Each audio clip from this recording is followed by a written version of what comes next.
Welcome to Technical Analysis. Prize this video. Presents triple top and triple bottom. Chart patterns. Triple top chart pattern.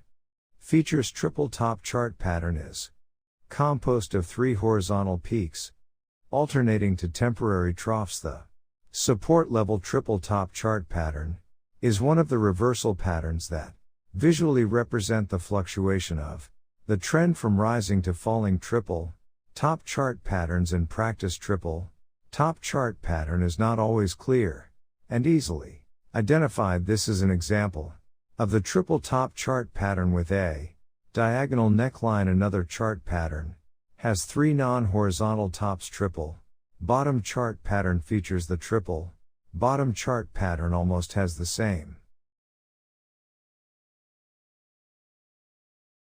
features as the triple top. However, it signals the price reversal from falling to rising. All trading strategies of the triple bottom chart pattern can be inferred from its triple top counterpart. Triple bottom chart patterns in practice. There is a large number of special triple bottom chart patterns in practice.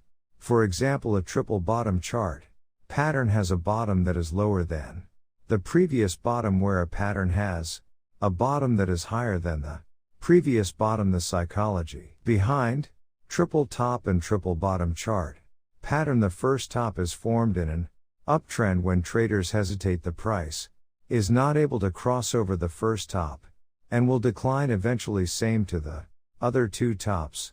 After three unsuccessfully crossing over the resistance, traders sell massively, causing price plummet. Notices 1. When transaction volume decreases, the possibility of price reversal goes down to 2.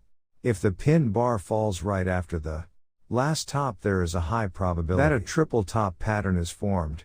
3. In real life, the three tops are three bottoms are rarely aligned. Trading strategies on the stock market decreased stock ownership rate as soon as the third top forms, then decrease in stock rate after the third top is formed and the price goes below the neckline. Sell all stocks when the price has surpassed a neckline. NAN is successfully retested on the Forex market. The Forex market outweighs the stock market since traders could choose the buying and selling sequences. Traders should place a small sell order right after the third peak formation and also place a stop loss order above the peak, then place a second small sell order when the price falls below the neckline and place a stop loss order between the support and resistance level. Finally, on great execution, place a stop loss order in the middle if the price is successfully tested and goes